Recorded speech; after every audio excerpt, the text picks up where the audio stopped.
el tema con el que vamos a cerrar, ustedes se han dado cuenta que el segundo semestre hemos intentado que sea un poquito más de temas prácticos, ¿no es cierto?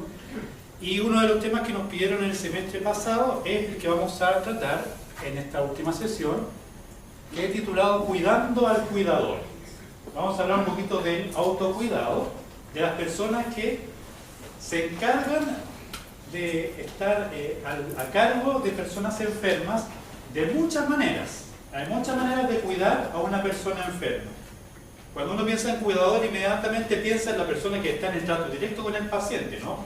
La enfermera, el técnico paramédico o, en la gran mayoría de casos de nuestra realidad, al familiar que está a cargo de cuidar al papá con Alzheimer, a la abuela postrada, etc.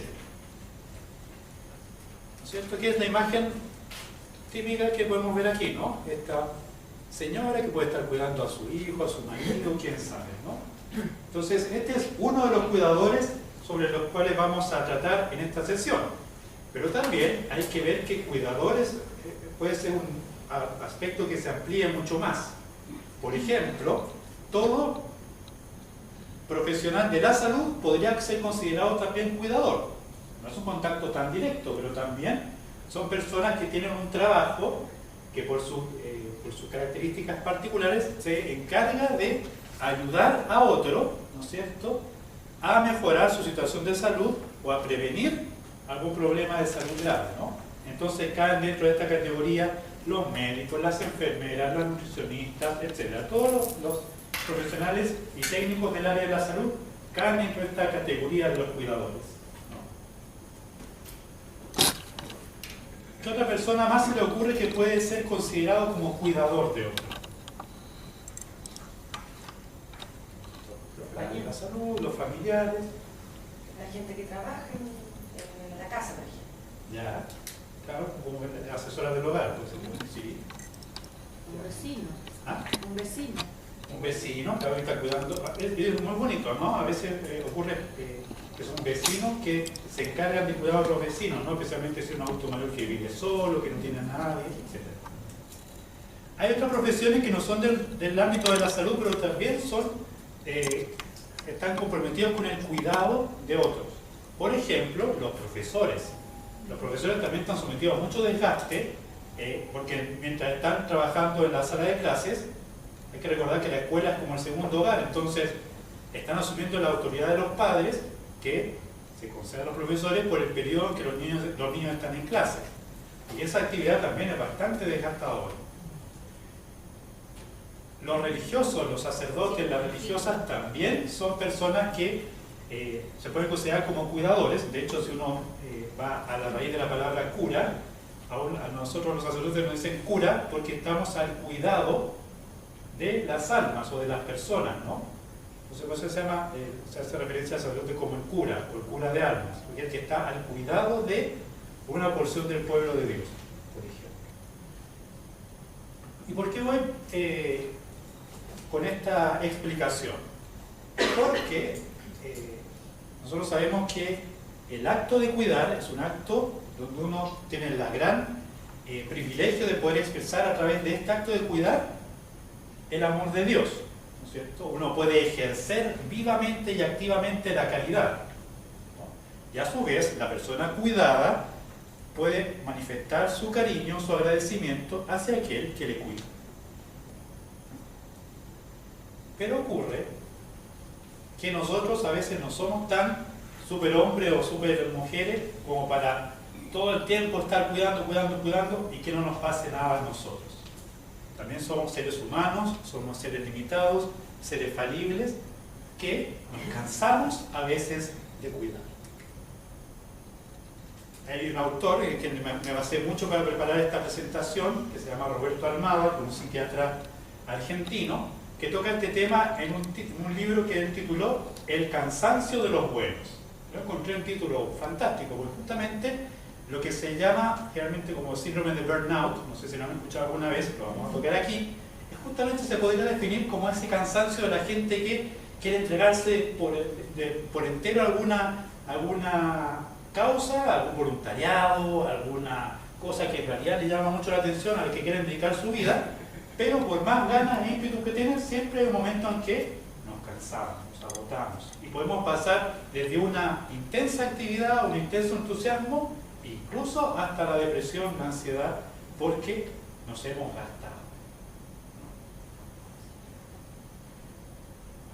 Y en este contexto, ¿qué cosas creen que les pasa a los cuidadores que se gastan, que se desgastan? ¿Qué es lo que más les ocurre? Viendo este título de problemas más frecuentes del cuidador. Pensemos a esta señora que está cuidando a su esposo postrado, pensemos en un médico que hace muchos turnos de urgencia, pensemos en esos cuidadores. ¿Qué se le ocurre a usted que puede pasarle a estas personas cuando se entregan demasiado a la actividad que desarrollan? ¿Sí? Yo creo que, mira, sobre todo uno tiene la tendencia a pensar de que uno, que está en manos de uno, Ya. de repente yo creo que se recarga, como que no entra como en un activismo, hacer cosas, pero olvidarse que en el fondo es que uno es un instrumento, que uno puede paliar, pero no va a resolver todo. Yo creo que eso puede ser muy agotador. Muy bien. Voy a aprovechar el traje de pulmón para recoger la lluvia de ideas, ¿no?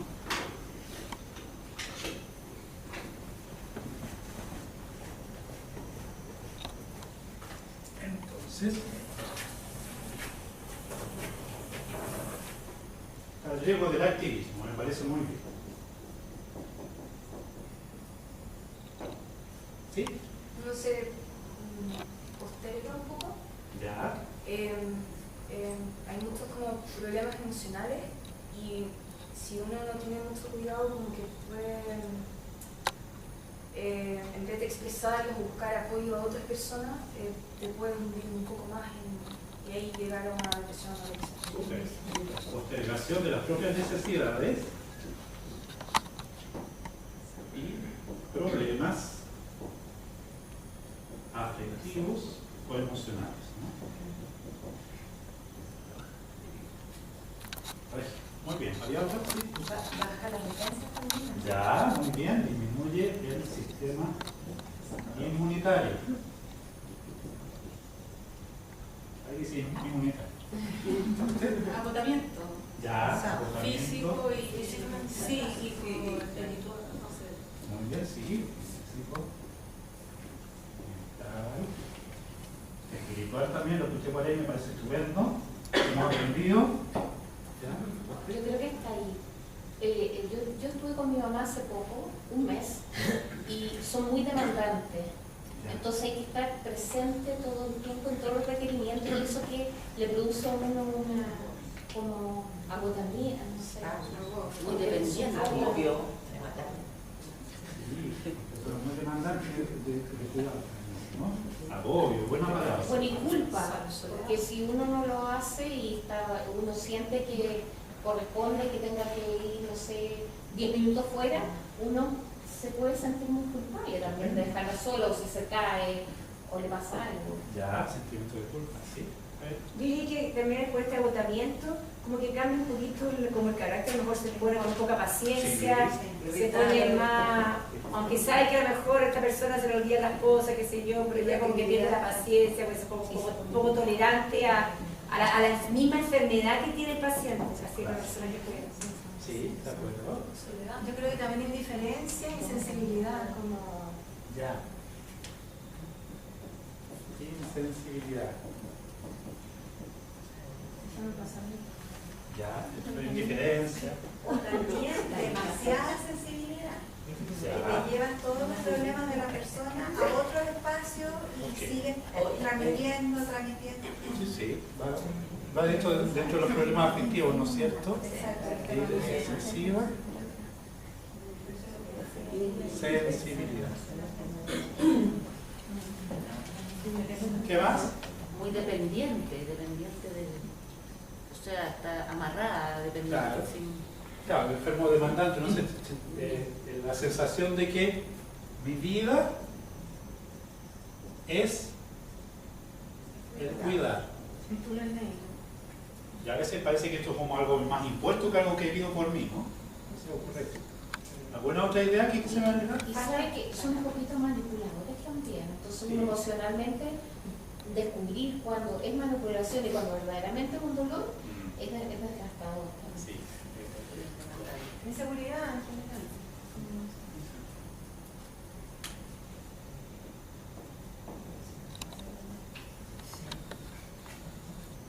A veces también es bueno ilustrar este tipo de problemas con problemas de la vida real. Claro. Y no quiero ser autorreferente, pero quiero poner el caso que me pasó a mí, cuando era médico de atención primaria en un consultorio de los Andes, que claro, yo tenía ¿cuánto? 25, 26 años cuando empecé mi práctica clínica en este consultorio de atención primaria, y ciertamente uno llega súper contento los primeros días, ¿no es cierto? El primer trabajo, lo que siempre has querido hacer, las ganas de poder ayudar especialmente a la gente más pobre, ¿no sé? Porque realmente las que se atienden en el consultorio del sistema público son la gente más vulnerable de la sociedad, ¿no? Pero claro, uno empieza a trabajar y empieza a trabajar en un esquema de 8 de la mañana a 5 de la tarde, pero que a veces te lo alargan porque hace extensión horaria hasta las 8 de la noche, entonces muchas veces tú trabajas de corrido 12 horas, 2, 3, a veces, en caso de mucha necesidad, hasta 4 veces por semana, y uno dice, bueno, uno joven, echa para adelante nomás, y trabaja, pero de repente, una vez, yo me di cuenta de que ya estaba tratando a la gente de una manera distinta a como la trataba al principio. Ya me estaba comportando casi como una máquina. Yo, el ejemplo más patente que me acuerdo fue una vez una chiquilla de como unos 20 años, que yo veo mi listado, estoy un poquito atrasado porque en el sistema público, no sé cómo será ahora, pero ahora, cuando yo trabajaba, tenía que atender por norma 5 pacientes por hora, ¿no? Cuando era hora de morbilidad. Entonces, tú no sabías qué es lo que te iba a llegar por la puerta. Puede ser una faringitis, puede ser un resfriado, puede ser un cáncer, puede ser una urgencia que hay que mandar a la posta, pero igual al sistema le importa un comino. Tú tienes que atender a 5 personas por hora.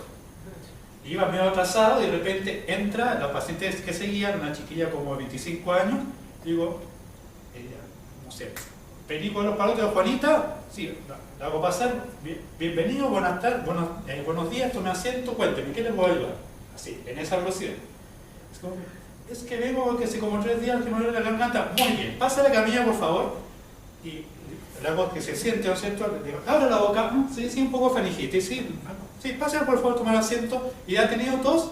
No, en realidad solo la garganta. No, usted tiene una faringitis. Entonces va a tomar este ibuprofeno, va a pasar a la farmacia y bueno, cualquier cosa vuelva a consultar. Después yo me di cuenta que había tratado a una persona de esa forma en 5 minutos. Y claro, lo más probable es que haya sido efectivamente un resfriado sencillo, una faringitis leve, ¿no? Pero me cayó la teja y dije, ¿esa persona merecía ese trato de mi parte? No. Entonces, ¿qué me estaba pasando? ¿Cuál era la diferencia entre ese Basil que llevaba ya 1 o 2 años trabajando en el sistema público a este ritmo? Ese Basil de 1 o 2 años de ejercicio con el que empezó, ¿no es cierto? Que abría la puerta, saludaba a la abuelita de besito, le toma asiento, le muevo la silla, como una base así como todo idealista, ¿no es cierto? Pero comparado con esta chiquilla que atendí así como en 5 minutos, ¿no es cierto? ¿Por qué viene? Tiene esto, no es nada, para afuera. El siguiente, nos empezamos a producir. Entonces cuando yo me di cuenta de eso fue como, basta, pon un poquito de freno a la cosa. Si te atrasaste, bueno, habrá que ver cómo lo compensas, tardar más tarde a almorzar, pero la persona que está del otro lado del escritorio no merece una atención tan deshumanizada como la que le estás dando. ¿Y eso por qué? Porque yo me estaba empezando a quemar, a desgastar. Ocurre un poquito lo que decía usted, ¿no es cierto? Me volví como insensible. O sea, y que es un mecanismo de defensa que se usa mucho, especialmente los profesionales que están un poco quemados, ¿no? ¿Cuántas veces se escucha del sistema público y del sistema privado también? Personas o profesionales que atienden efectivamente a la persona de una forma muy técnica, muy rápida, pero no lo miran a los ojos, pasa mirando el reloj, pasa mirando el celular, todas las cosas que nosotros vimos que no había que hacer cuando uno quería tener una atención empática, una escucha activa, todo lo que hemos hablado todo este año, justamente no se ejerce porque, bueno, puede ser por 5.000 razones, pero una de las razones que puede explicar que una atención en salud sea tan despersonalizada es el síndrome del burnout o del qué más.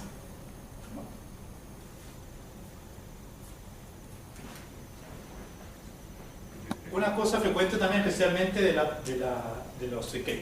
familiares que cuidan enfermos, es que hay deficiente ayuda por parte del resto de la familia. Típico de que el que cuida a la mamá es la hermana más chica que es soltera, y los otros es que yo tengo familia, es que yo tengo que trabajar, como si la pobre mujer no tuviera nada más que hacer que cuidar a la mamá. Entonces es complicado eso, ¿no? Y a veces no aportas ni con plata, porque también hay otros familiares que dicen, ya, por lo menos, ya, tú cuidas a la mamá y nosotros te ocupamos los pañales. Está bien, de acuerdo, pero a veces ya vamos a ver que esa cuidadora tiene otras necesidades que la familia también puede ayudar a sostener también, ¿no? Para que no se nos queme. Tiempo limitado o inexistente para el descanso y el ocio. El descanso y el ocio no es flojera, es una necesidad humana también, ¿no? Un poquito lo que alguien mencionaba por aquí, ¿no? Mi vida es cuidar y no hay momento para otra cosa que no sea estar atento del paciente que estoy cuidando, porque a veces efectivamente los pacientes son complejos y son tan demandantes o son tan frágiles que efectivamente la persona no puede separarse tanto como quisiera, ¿no? Entonces, muchos de los consejos que vamos a decir ahora suenan muy bonitos, pero después, típico que van a levantar aquí en la mano, pero hay un caso en que en realidad yo no puedo dejar. Sí, de acuerdo, pero hay que tratar de ver, incluso estando al lado de la cama del paciente que está cuidando usted puede ponerse a hacer alguna cosa que a usted le agrade, ¿no? Si le gusta tejer, teja al lado del paciente y mírelo de cuando en cuando, haga alguna cosa también. O sea, hay que ser creativo también para las soluciones, pero es importante buscar que el cuidador tenga sus momentos en que pueda destensionarse, ¿no? Este también es un problema frecuentísimo, ¿no es cierto? Los problemas económicos, la salud cuesta y cuesta un montón. Y más encima las personas dependientes necesitan a veces muchos pañales porque tienen problemas de incontinencia, alimentos caros, por ejemplo a veces pacientes que tienen que comer Ensure, otras fórmulas, ¿no es cierto? También tienen su costo y eso también estresa, ¿no? Ya nosotros que estamos solos nos estresa bastante la economía, imagínense cuando además estamos con problemas de salud. Por eso se dice que la persona que no tiene plata es pobre, pero el enfermo es además doblemente pobre, ¿no? Porque ha perdido la salud que le podría ayudar a sobrellevar los problemas económicos.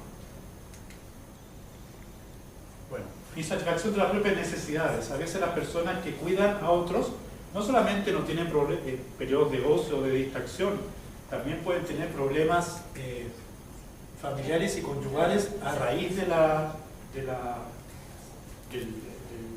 desgaste que causa el cuidar, ¿no es cierto? Y también hay tantos proyectos, tantas cosas que a esa persona le gustaría hacer, pero que no puede porque está dedicada a este aspecto del cuidado, ¿no?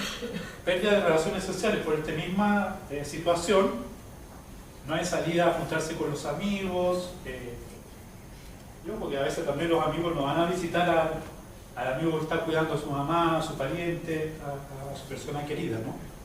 Entonces se pierden las relaciones sociales, aparecen dificultades laborales. Imagínense que esta persona no solamente se dedica a cuidar a la mamá, al papá, sino que además trabaja.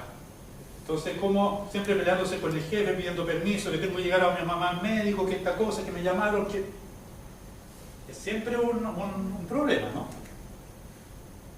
Y también es otra cosa, pero eso ocurre principalmente al principio de los cuidados, ¿no es cierto? Cuando la persona tal vez no tiene una formación en el ámbito de la salud y, no sé, está cuidando a su mamá que tiene lupus, por ejemplo, y sabe tarde, mal o nunca qué es el lupus, cómo se trata, de dónde viene, qué no. Entonces, ahí es muy importante el rol del equipo de salud de saber educar muy bien a este cuidador, ¿no? Orientarle sobre de dónde puede sacar información, porque a veces buscando en Google uno a veces se espanta de las cosas que encuentra, ¿no? Entonces, esto también, para ayudar en este aspecto, es muy importante el rol del equipo de salud y también de los voluntarios. Los voluntarios también pueden ser orientadores, pueden ser educadores en salud. Entonces, también es interesante nuestro rol en este aspecto. ¿Y qué sentimientos más frecuentes tiene el cuidador, especialmente cuando está agotándose? Algo ya mencionado aquí. Puede haber tristeza, culpa, muy frecuente la culpa, rabia, rabia contra mis hermanos que no me ayudan, rabia a veces contra el enfermo que has dicho tantas veces que no te saques el pañal, etcétera, ¿no? Vergüenza, impotencia, agobio, soledad, también alguien lo mencionó por ahí, ¿no? Inseguridad, también lo mencionaron, frustración muy frecuentemente, ¿no? Tantas cosas que me gustaría hacer y no puedo. Resentimiento contra el mundo, contra la familia, contra lo que yo esté justificando mis sentimientos. Padre, pero hay una cosa, es distinto cuando uno cuida a alguien cercano que cuando uno cuida a un tercero que no sabe mucho de él. Sí. Porque es distinto cuidar a la mamá que cuidar a la señora del hospital. Sí, es distinto, pero también yo he conocido montones de casos de que, o también me llegan a veces a aconsejar, pidiendo consejo o acompañamiento a personas que dicen, justamente tiene que ver mucho con la culpa, ¿no? Como que, sí, es mi mamita, yo la quiero, la amo y eso tanto por mí, pero a veces me tiene hasta acá. Entonces, sí, exactamente, a veces ocurre. Es distinto, yo creo que es más fácil, siempre es más fácil enojarse, enrabiarse o perder la paciencia con un desconocido. Pero a veces los seres queridos, por más queridos que sean, también llega a un punto que también puede llegar a... No sabe que era al revés, porque llega a decirse a los parientes, imagino. Sí. Es que depende mucho de la personalidad también del cuidador, ¿eh? También depende, pero... ¿Y de cuán involucrado ¿Cómo? ¿Y de cuán involucrado esté el cuidador con el paciente? También, exactamente. Porque si es un mero trámite, probablemente no sienta ni tristeza, ni agobio, ni nada. Sí, exactamente. Y todos estos síntomas pueden converger, pueden configurar el famoso síndrome del burnout, o también pueden encontrar, lo que es el anglicismo, ¿no? Si quieren hablar en español, pueden encontrarlo como síndrome de agotamiento profesional, síndrome de desgaste profesional, síndrome de también Quemarse por trabajo, etc. Y esta es la imagen más característica, por eso se llama el burnout, el quemarse, ¿no? Porque es como el fósforo que da todo de sí, se incendia, pero después queda quemado, apagado, ¿no? Este síndrome fue descrito por primera vez en 1974 por este psiquiatra norteamericano, Herbert Freudenberger, y lo definió así. Bien interesante cómo lo define. Estado de fatiga o frustración que se produce por la dedicación a una causa, forma de vida o relación que no produce el resultado esperado. Entonces le pone acento a esta parte de la frustración. Y no solamente el cuidado de un enfermo, ¿eh? También es una causa. Yo me estoy dedicando de sol a sol, no sé, a llevar, no sé, una empresa y no va bien. O, no sé, trato de llevar alguna fundación, alguna cosa y veo, no estoy recibiendo lo que me gustaría y me desanimo. Y también lo describe como un agotamiento de los recursos psicológicos para afrontar las demandas de trabajo asistencial a terceros. O sea, ya he entregado tanto a los demás que yo me empecé a agotar y los recursos me empiezan a faltar. En la actualidad, la más grande experta en este síndrome es esta psicóloga norteamericana que se llama Christina Maslach, ¿no? Que lo define de esta forma que es bastante más práctica y llama que el síndrome del burnout es la respuesta inadecuada a un estrés emocional crónico, ¿ya? Esto es interesante, ¿no? Es un estrés emocional crónico que se caracteriza por tres cosas. Uno, el agotamiento físico y emocional, ya lo mencionaba aquí, y que uno lo logra entender, ¿no es cierto? Si estoy trabajando, incluso algunos parientes de personas postradas de trabajo 24/7, no descansan ni siquiera para dormir, duermen pésimo. ¿Ya? Uno entiende que se van a agotar en lo físico y en lo emocional, ¿no? Una actitud fría y despersonalizada en la relación con los demás, por ejemplo, lo que pasa con estos profesionales de la salud que ven a personas rapidito o la ven más como número que como persona, ¿no? ¿Cómo te fue con la apendicitis de la mañana? ¿La apendicitis de la mañana o la señora Juanita que tenía una apendicitis, etcétera, etcétera, ¿no? Eso lo hemos conversado tantas veces. Y un sentimiento de baja realización personal. Aquí toma la frustración de la definición original de Freudenberger, ¿no? Entonces, estas tres cosas son las que más caracterizan a la persona que está quemada, por así decirlo, ¿no? Agotamiento físico y emocional, despersonalización y frialdad y sentimiento de frustración. Hemos visto el problema, hemos configurado este famoso síndrome, del cual podríamos hablar muchísimo, pero vamos a quedarnos con esto. Vamos a qué se puede hacer.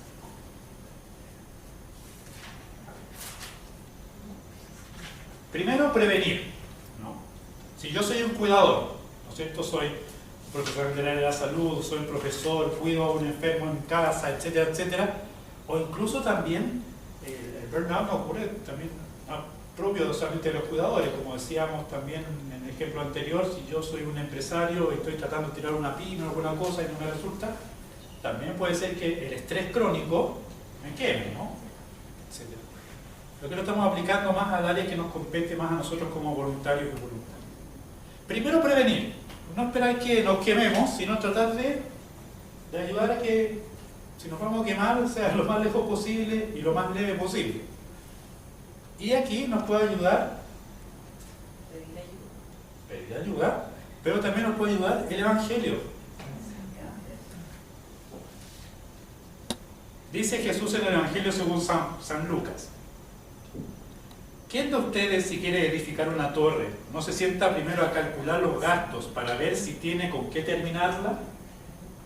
No sea que una vez puestos los cimientos no pueda acabar y todos los que lo vean se rían de él diciendo: este comenzó a edificar y no pudo terminar. ¿Y qué hará ahí cuando sale en campaña contra otro? ¿No se sienta antes a considerar si con 10.000 hombres puede enfrentar al que viene contra él con 20.000? Por el contrario, mientras el otro rey está todavía lejos, envía una embajada para negociar la paz. ¿Qué es lo que nos está iluminando Jesús con esta enseñanza? Una buena actitud para prevenir el burnout o el quemarse es calcular y deliberar.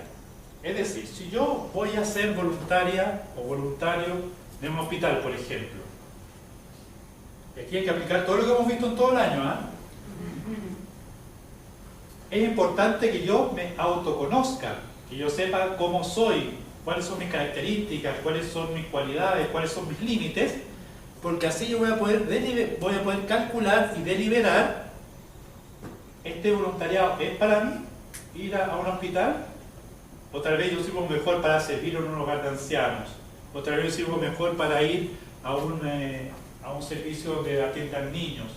Por ejemplo, mi hermana fue voluntaria mucho tiempo en un servicio de oncología infantil, ¿no?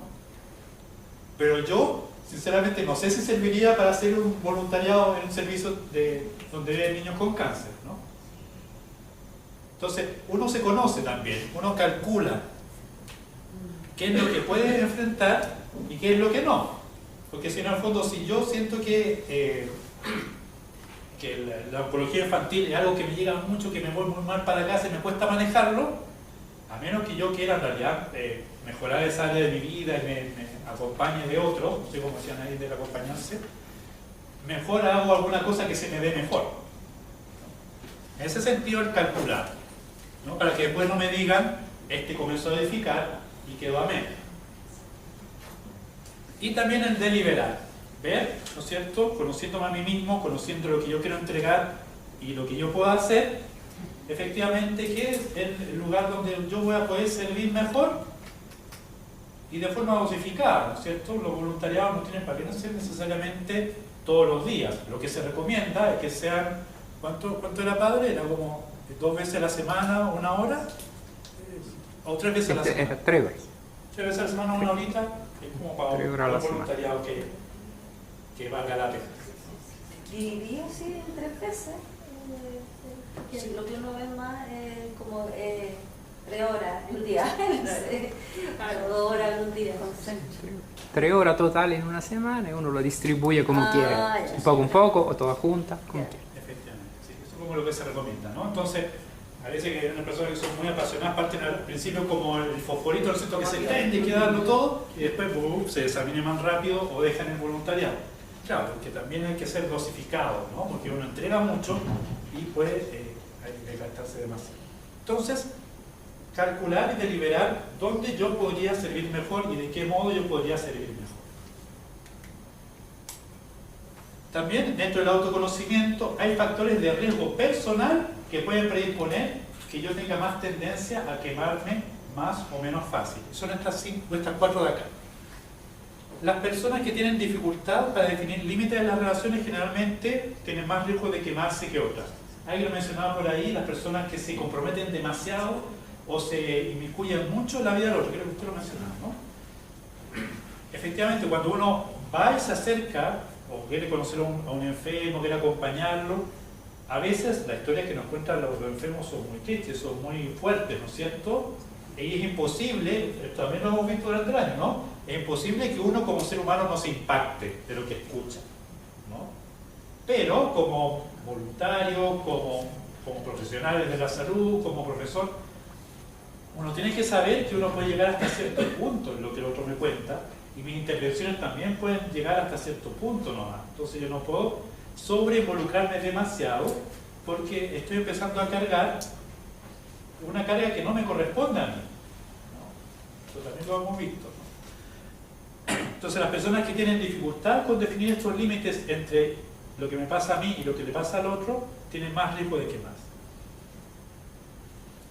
Las personas también, el que mucho abarca poco aprieta. Los que se comprometen con muchas cosas sin considerar posibilidades, riesgos y recursos, ¿no? Que toman voluntariado en el hospital y además buen servicio del Sename y luego un hogar de ancianos y además trabajo y además lo otro. El que mucho abarca poco aprieta. Personas independientes y débiles en el trato con los demás. También estas personas que son demasiado frágiles en el sentido de que todo lo que me dice el otro me afecta o me siento despreciado por los demás, personas con muy baja autoestima, en este sentido también tienen mucha tendencia especialmente a los síntomas más depresivos, más de tristeza, ¿no? Y también las personas que se meten en voluntariado o en este tipo de actividades o eligen las profesiones de la salud o las profesiones de servicio en general por búsqueda de afecto o aprobación a partir de lo que hacen. ¡Oh, qué lindo que tú eres voluntario en tal hogar! ¡Qué lindo que tú haces esto! De acuerdo. Entonces, cuando mi motivación para el voluntariado es buscar solamente la aprobación de los demás, se ha visto que también estas personas tienen más riesgo de quemarse porque en el fondo no están haciendo este voluntariado o esta actividad alimentados por el verdadero amor, ¿no? Se supone que el voluntariado es una expresión de la caridad, una expresión del amor. Y cuando esta caridad no viene de Dios, no viene del deseo de entregarse a los demás, de vivir el mandamiento del amor a Dios y el mandamiento a amar a los hermanos, ciertamente que este fosforito se consume rapidísimo, ¿no? Porque no tiene esta fuente profunda, esta llamada profunda. Porque estamos centrados en nosotros mismos. ¿Qué hacer entonces? Y aquí vienen algunos consejos que están tomados del libro que les comenté, ¿no? El cansancio de los buenos. ¿Se puede encontrar por ahí? ¿Quién es el doctor? Roberto Almada, un psiquiatra. Roberto Almada, un psiquiatra nuestro. Entonces voy a recomendar algunas ideas de este autor.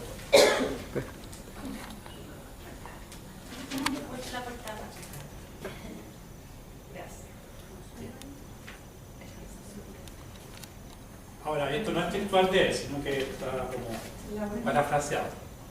Focalízate en lo que puedes hacer sin abrumarte por todo lo que debe cambiar. En el fondo, es como el consejo de Madre Teresa. Si quieres cambiar el mundo, parte cambiando por ti. O también otro pensamiento es, si quieres cambiar el mundo, parte por las cosas pequeñas, como San Francisco de Asís, ¿no es cierto? Paso a paso, piedra a piedra, vamos construyendo la iglesia de nuevo. Y va un poquito con esta situación de sobreinvolucramiento, ¿no? A veces los pacientes nos cuentan los tremendos problemas, nosotros nos agobiamos de ¿cómo yo puedo ayudar a esta persona? Bueno, ojo, que tú no necesariamente tienes que tener todas las soluciones para todo el mundo. Lo ideal es que tú sepas orientar, por ejemplo, a esa persona, ¿no? Ya he pensado en acudir a esta institución, ya he pensado en esto, he pensado en lo otro. Orientar, dirigir, o a veces también lo que hemos visto muchas veces este año, especialmente en el acompañamiento al enfermo, que tal vez el enfermo no está esperando a nosotros la super solución a todos sus problemas. A veces solamente quiere que alguien lo escuche nomás, que alguien lo contenga. Entonces, ay, como estoy atendiendo a una persona que se le acaba de morir el marido en servicio de urgencia, ¿qué hago? Esté ahí, escuche el llanto, escuche el grito, acompañe, pase un pañuelito. A veces eso es grandísimo para esa persona que está sufriendo en ese momento. Entonces, hay que concentrarse o contextualizarse en que uno no es siempre Superman y no tiene todas las soluciones para todas las personas. Esto, amor, lo encuentro muy bonito y es muy cierto. Da espacio en tu cotidianidad a la belleza y a lo agradable. Incluso, prácticamente dedica 20 minutos de tu día a contemplar la belleza. ¿O cómo contemplarla? Mira cuadros que te gusten, no sé, pues busca en Google alguna galería de arte y mira pinturas bonitas, escucha música que te guste, sal a pasear en un lugar natural, sal a un parque a dar una vuelta. Dedica 20 minutos de tu día a la belleza, ¿no? Siendo cuidador de un enfermo, siendo profesional de la salud, siendo voluntario.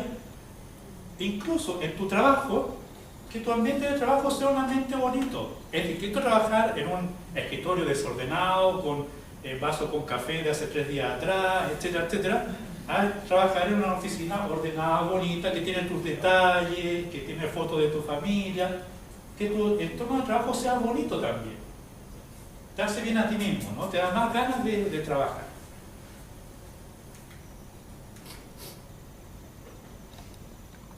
Establece objetivos realistas que dependan de ti, al menos en parte, ¿no? Por ejemplo, no llegar por la mañana al hospital, el día voy a visitar 30 personas, voy a ser súper eficiente. No, cuando entre 30 personas corriendo y 2 o 3 personas que en realidad se beneficiaron y agradecieron tu presencia, es mejor dedicarle el tiempo a las 2 o 3 personas que correr por 30 personas, ¿no? Y también que dependan de ti, al menos en parte. Hay que ver que no todos nuestros resultados dependen solo de nosotros, también mucho depende del contexto en el que estamos trabajando, ¿no?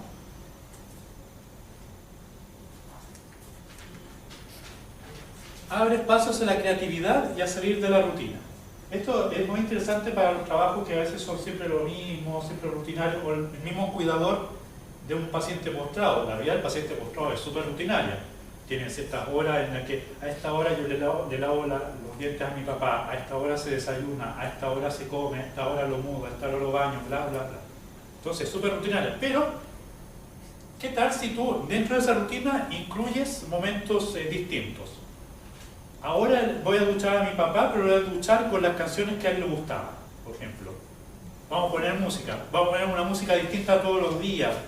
Hoy día vamos a hacer una actividad nueva, hoy día vamos a probar un parque nuevo cuando salgamos a pasear. O sea, rutina no significa necesariamente haz todas las veces lo mismo. Incluye creatividad. Y planifica el tiempo también en forma realista. Para esto ayuda muchísimo a anotar las cosas que tengo que hacer y mentalizar y pensar cuándo realmente me voy a demorar en realizar esa acción. Por ejemplo, yo ya aprendí que para venir de San Bernardo para acá en Clínica de los Andes tengo que considerar 2 horas de viaje. Si es que me vengo en medio público, ¿no es cierto? No 1 hora y media. Entonces, eso ayuda también a que el estrés lo voy como dosificando, ¿no? La planificación me ayuda también a controlar y manejar mi propio estrés y mi propia ansiedad. Es interesante esto también. Reflexiona sobre lo que haces. Por ejemplo, a mí, ¿qué es lo que me ayudó con esta situación de quemarse, de burnout que tuve y que les relaté al principio? Yo me di cuenta que estaba tratando mal a los pacientes y me ayudó mucho la fe. Porque dije, a ver, esta persona que me viene a ver es un hijo de Dios igual que yo. Y merece que yo lo trate como se trata a los hijos de Dios. Entonces, como yo, en parte, bueno, además que descansé, mejoré mis horarios, todo un montón de cosas más, ¿no? Pero también me mentalicé, antes de que entrara cada paciente, en vez de que entrara así uno tras otro, dije, antes, tomaba la ficha del paciente y decía, miraba el nombre de la persona, no sé, Jacinta, la señora Jacinta es una hija de Dios, la voy a tratar como merece una hija de Dios. Pensaba eso, 30 segundos, iba a abrir la puerta, llamaba a la Jacinta, me acordaba, esta Jacinta es hija de Dios y la voy a tratar como tal, y el trato claramente que mejoraba. Entonces, reflexionar sobre lo que estoy haciendo, darse cuenta de que hay algunas cosas que tal vez uno no las está haciendo tan bien, y puede ser esto hacerse solo, pero también con otros. Invita a la socialización. Una de las cosas que se le aconseja a los cuidadores de pacientes crónicos o postrados es júntese con otros cuidadores crónicos postrados. Dense datos, aconséjense mutuamente, conténganse mutuamente. ¿Ah? Y también, no solamente con los cuidadores de otras personas, sino también con sus propios amigos. Mantengan sus relaciones de amistad, ¿no es cierto? O si dentro de su familia hay alguna prima, alguna hermana con que usted se lleve mejor, mantenga esas relaciones. Ahora, usen el WhatsApp, usen el internet, llámese por teléfono, opciones hay, pero es importante mantener la sociabilización. Esto también ya lo hemos mencionado un poco, cuidado con la sobreimplicación, es decir, con llevarme todos los dramas del otro para la casa. Eso no le sirve ni al otro ni a ti. Hay que ayudar hasta donde se puede. Tratando de dar todo de sí, pero sabiendo que yo tengo un límite.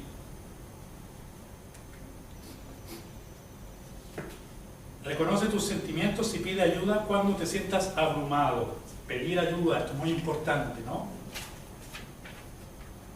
Y dentro del reconocimiento de sentimientos hay que tener ojo, porque no siempre los sentimientos que reconocemos como malos son realmente malos. Una vez se dice que fue a estar triste, sí, pero la tristeza también tiene un punto positivo, ¿no es cierto? Porque la tristeza nos está haciendo ver que hay un mal presente, hay una cosa que está ocurriendo que me está causando mucho malestar. Entonces hay que ver cómo yo voy a actuar frente a ese mal presente, a esa situación que me está causando la sensación del dolor, de la pena. También, por ejemplo, la ansiedad o el nerviosismo, uno puede pensar que es malo. Pero, ojo, no es necesariamente malo la ansiedad. La ansiedad me está advirtiendo de que hay algún riesgo que pueda estar acaeciendo sobre mí. Entonces, lo que viene ahí es pensar, este riesgo que estoy teniendo, ¿es real? ¿O en realidad puede ser visto de una forma más optimista? ¿O puede ser mejor abordado? Etcétera. No siempre los sentimientos malos son tan malos como lo pintamos. Importante esto de pedir ayuda.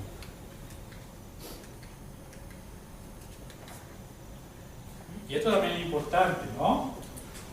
No vivamos especialmente los que tenemos el don de la fe, vivamos esta situación también con el Señor. Cultivar la espiritualidad nos ayuda también a tranquilizar nuestra vida psíquica y nuestra vida física también. Hay que acordarse que no somos un cuerpo por aquí, el alma por allá. Somos cuerpo, alma y espíritu integrados en una sola persona. Y todo lo que afecta al espíritu afecta también a la mente, afecta al cuerpo y viceversa, ¿no? También la religiosidad sincera, esto es una frase del autor bien interesante, se descubre en los momentos de sufrimiento, porque ahí yo me estoy dando cuenta de quién es verdaderamente Dios para mí. Eso lo vimos este año también, ¿no es cierto? La imagen que tenemos de Dios. Entonces, si yo tenía la imagen de un Dios que me da lo que yo le pido, o que solamente me da si yo le doy, no sé, yo le hago una manda y así me responde, y bueno, resulta que hice una peregrinación, que le prendí velita, mandé decir una misa, y no me cumple con lo que yo le pido, tal vez la imagen del Dios comercial que tengo no es la imagen del Dios verdadero, ¿no? A veces las situaciones de sufrimiento nos ayudan a purificar nuestra propia fe. Y como está todo interrelacionado, ¿no es cierto?, mente, espíritu y cuerpo, fortalecer nuestro espíritu fortalecerá todo.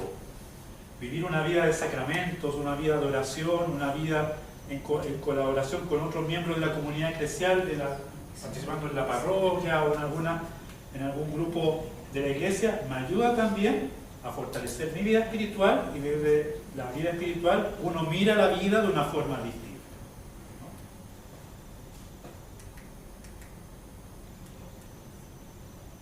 Eso en general para todas las actitudes de cuidador, el cuidador de un enfermo prostrado, de un enfermo grave, el voluntario de la salud, el trabajador de la salud, etc.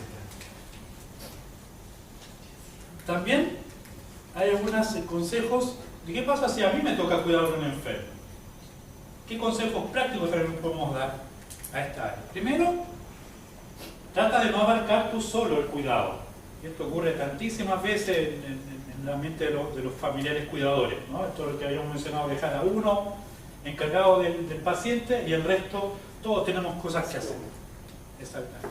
Desde el principio no, póngase pesado, busque colaboración de otros, ¿no? Si no es el hermano de la prima, sino, pero no se cargue usted solo con la persona, con el cuidado de la persona. Esto también, trate de manejar su sentimiento de culpabilidad. No se sienta culpable de no haber dado al enfermo los cuidados que merece. Sea misericordioso con usted mismo también. Si usted, a menos que usted haya estudiado enfermería, sea técnico en enfermería, etc., uno hace lo mejor que puede y como se lo enseña, ¿no? Y uno también va... Es muy interesante que también como muchas veces la necesidad te impulsa a ser creativo a ti, ¿no? También no tenemos catri clínico en la casa, pero sí arreglamos la cama, sí ponemos barandas en el baño, sí se nos va ocurriendo cosas para que el familiar enfermo, la persona que estamos cuidando, tenga una mejor calidad de vida en la casa, ¿no? Si es un adulto mayor que arrastra los pies y tiene riesgo de caerse si tenemos alfombra, bueno, lamentablemente será muy linda la alfombra, pero fuera con las alfombras, por ejemplo, ¿no? Y tantas cosas. Para eso, aquí sirve mucho el rol del equipo de salud, ¿no es cierto?, en educar al cuidador sobre cómo cuidar mejor al paciente, pero también a veces uno puede entrenar en lo técnico lo mejor que se puede una persona, pero aún así, aunque seas enfermera, enfermero, médico, técnico en enfermería, igual puede aparecer de todas formas el sentimiento de culpabilidad, porque tal vez hoy día le levanté la voz, hoy día le grité, hoy día perdí la paciencia.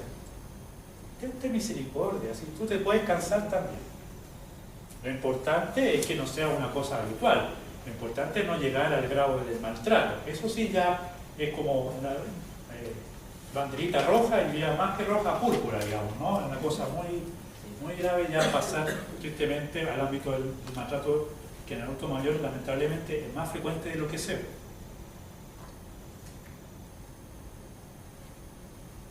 Esto también es, como decía al principio, un consejo que se da siempre, pero siempre cuando yo lo doy o lo he dicho, me va a poner una cara así como, no es tan fácil como parece, ¿no? Dice, no centre su vida en el cuidado del enfermo, comparta su tiempo en otras tareas importantes para usted. Esto es muy fuerte, es muy válido. Haga algo que a usted le guste. También, eso sirve para destensionar, la mente, sirve para destensionar el espíritu, el cuerpo, ¿no? Ocúpese en cosas que tienen sentido para usted. Si a usted le gusta rezar, hágase un tiempo para rezar durante el día. Bueno, todos deberíamos rezar en el día, ¿no? Pero hay gente que le gusta rezar más que otra, hay gente que le gusta rezar más el rosario, la comunión, la misericordia, lo que sea. Si a usted le gusta leer novelas policiales, lea novelas policiales, hágase el tiempo, busque el momento.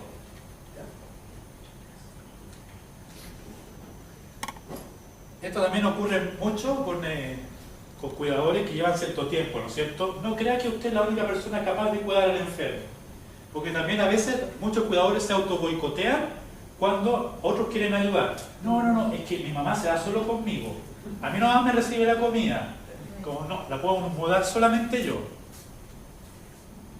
Deja que los otros te ayuden también, te hace bien a ti.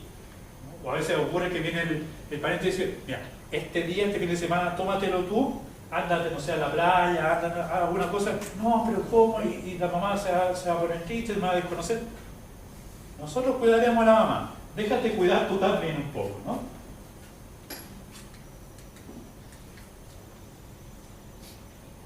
Esto también es muy importante, especialmente con los pacientes que están cursando con demencia. Las conductas inadecuadas del enfermo la mayoría de las veces no son culpa de él, sino de la enfermedad. Especialmente con los pacientes demenciados, ¿no? Empiezan a tener problemas de conducta, hacen cosas que antes no hacían, sí, pero una de las cosas que hay que educar mucho es, no es tu papá, el Alzheimer lo hace hacer así, o la demencia lo hace hacer así. O a veces también, no necesariamente en momentos de demencia, en momentos de mucho dolor o de mucho sufrimiento mental, ocurren discusiones, salen palabrotas, salen insultos. Y a veces cuando la persona está en sus cabales se da cuenta de eso y después incluso pide perdón. Disculpa, el otro día te grité, te dije esto, lo otro. Hay que tener presente que, ¿no es cierto?, practicar desde ya la empatía, que hemos visto tantas veces este año, con esa persona que está sufriendo. Muchas veces el sufrimiento le arrastra a hacer cosas que a veces son dolorosas. Va a ayudar bastante a llevar bien el trabajo, el rol del cuidador. Mírenlo como una obra humanitaria y humanizadora. La persona que ama domina el mundo. Pero como un acto de amor. En ese sentido también algo han mencionado. Si una persona en realidad está cuidando a una persona porque es mi trabajo y lo hago como un técnico, digamos, no me comprometo mucho con la persona, no le desarrollo cariño, sí, en realidad no va a tener gran riesgo de quemarse, ¿no? Porque es algo que no me interesa. Muchas veces el amor, hay que tener presente que involucra sufrimiento, involucra dolor, ¿no? A veces especialmente cuando le pasan cosas al ser amado, es imposible no sentirse dolido o sentirse que algo te hace sufrir, ¿no? Porque tú no quieres ver sufrir al que tú amas. Amar involucra cierto grado de dolor, pero tú estás también humanizando y haciendo digna la vida de esa persona que estás cuidando. Eso deberá levantarte harto el ánimo. Descanse cuando se sienta agotado, no tenga culpa ni miedo de descansar. Solicite ayuda médica o psicológica cuando lo necesite. Cuídese usted también. Si usted no se cuida, no puede cuidar. Así como es que siempre cuando nos visita paciente en el hospital, especialmente los varones, dicen: no, pero es que cuidar la salud porque con la salud se puede todo. Bueno, tiene ciertos dejos de razón, porque en el fondo el hombre que siempre quiere trabajar, siempre quiere hacer cosas, cuando está sano es porque es cuando puede ser productivo.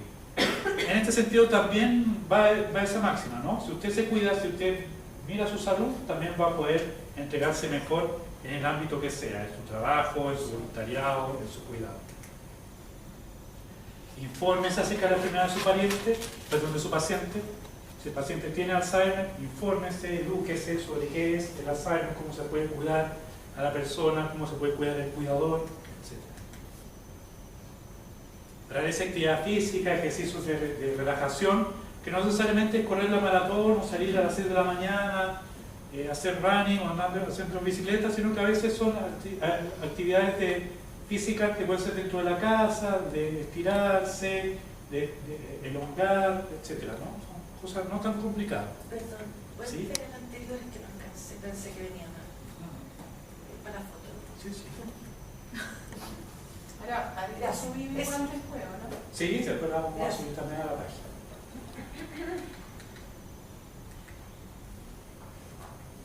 Esto también lo hemos mencionado ya. Mantenga las relaciones con los demás. Busque aliados, tenga amigos, ayúdese con un vecino, como habíamos mencionado en un momento.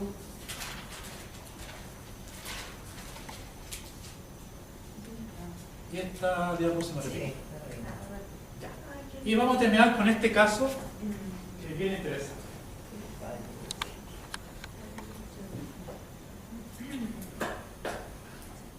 Me puede citar aquí el texto de Almagro. Este es un caso de la vida real. Este padre se llama Wilson Grove, es brasileño, trabaja en la arquidiócesis de Florianópolis y empezó en los años 60 a trabajar con los sectores más pobres de esta ciudad donde le tocó trabajar. Dice, y es amigo de este autor, por eso lo menciono, ¿no? Dice: mi amigo Wilson trabajó durante largos años en la organización social de los asentamientos de de los asentamientos de la gente más pobre, ¿no es cierto?, en las escuelas, centros de salud, capillas, organizaciones barriales, ¿no?, supervisando alrededor de 60 obras de promoción humana, proyectos, actividades, casas para acoger niños, etc.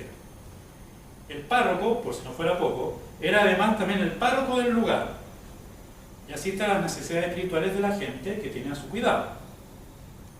Quienes trabajan con él lo describen como un tractor, uno que tiene su fe en el corazón y en la mente, pero sobre todo en sus manos y en sus pies, siempre en camino. Obviamente una persona así suscitó mi curiosidad científica, dice el autor. ¿Por qué no había perdido su entusiasmo inicial, siendo que de los años 60 a la fecha lleva este trabajo tan intenso?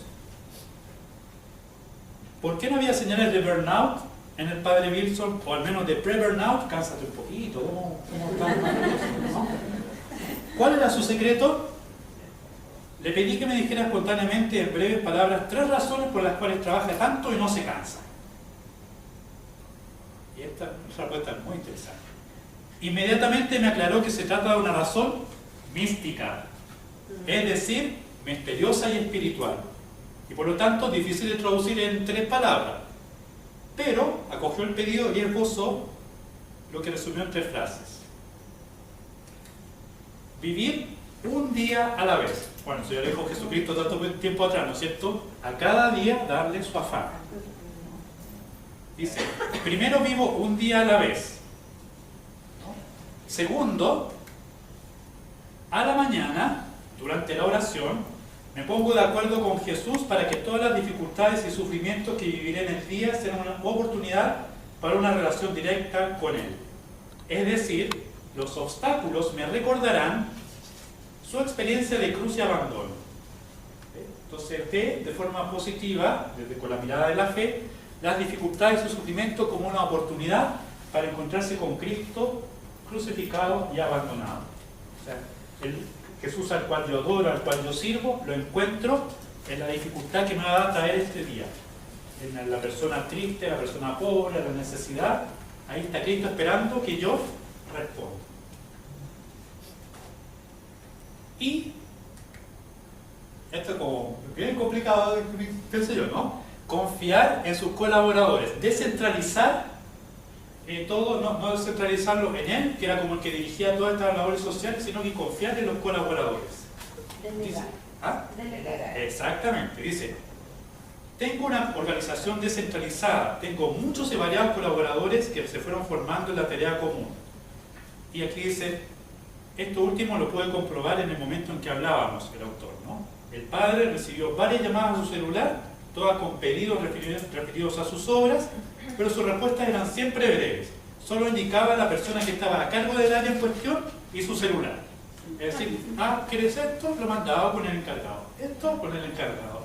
Entonces, estas 3 cosas le han ayudado a este padre que hace tantas obras benéficas en esta ciudad del Brasil a no quemarse, o no quemarse tanto.